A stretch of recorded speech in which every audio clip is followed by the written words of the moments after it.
Last week, a second woman, her face and name withheld, accused Republican Senate candidate and former football star Herschel Walker of pressuring her to get an abortion. Now Jane Doe responds. At her request, we agreed not to use her name, calling her Jane Doe instead. But she says she now wants to show her face.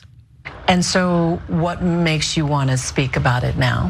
When I saw the first woman coming forward a few weeks ago, he immediately called her a liar and said, I never sign anything with the letter H. And I knew I had many cards from him where he signed the letter H.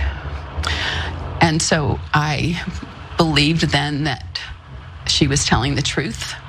Jane Doe showed us some cards and letters she says she received from Herschel Walker, some signed with a flourish, that H. She says she took this photo of Walker asleep. They had met, she says, in the late 80s when he was married to his first wife, and she says had an affair that lasted 6 years. That the second woman who's come forward with the story of Herschel Walker forcing her to get an abortion, she's not revealing her real name, so she's being called Jane Doe. She had more information as to how this happened. This is when it gets pretty devastating. These are bad details. Let's let her continue. Jane Doe says despite being on birth control, she got pregnant in 1993. Walker, she says, pressured her to get the abortion. He was very clear that he did not want me to have the child. And he said that because of his wife's family and powerful people around him, that I would not be safe and that the child would not be safe. That's very menacing. It is very menacing. It is very menacing. And I felt threatened, and I thought I had no choice.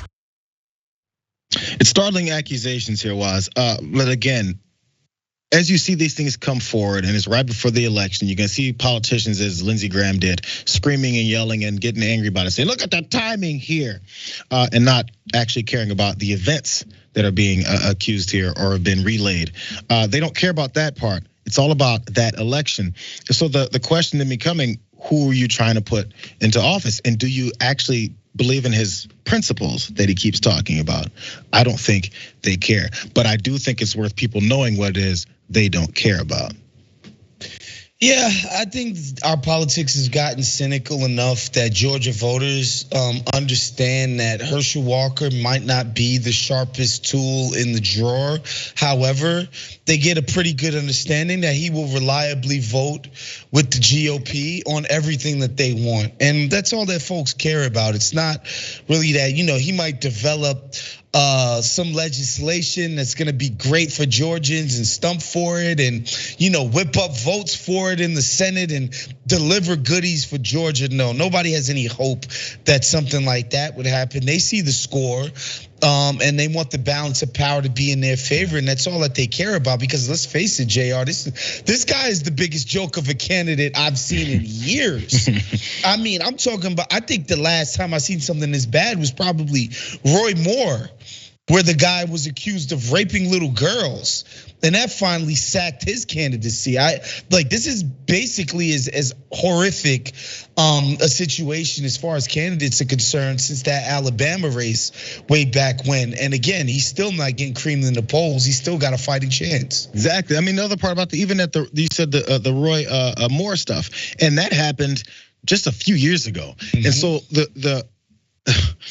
the pace at which we've gone from even caring to the degree that, kind of ousted that guy for a moment to now where we just don't care, from the direct hypocrisy and lies that he's told about who he is, where he's from, his occupations, his business buildups, his relationships, his family, all of this to the degree. And by the way, you can have all those problems. Those are human problems that people have. I mean, some of those are a bit extreme. But if you have all those issues, there's some people who have those issues. What they don't do is go around on stump speeches and say, I'm a clean human being, I am an angel. Love my family, know all my kids. I don't go around having sex with all these women. Abortions are evil, murder, death.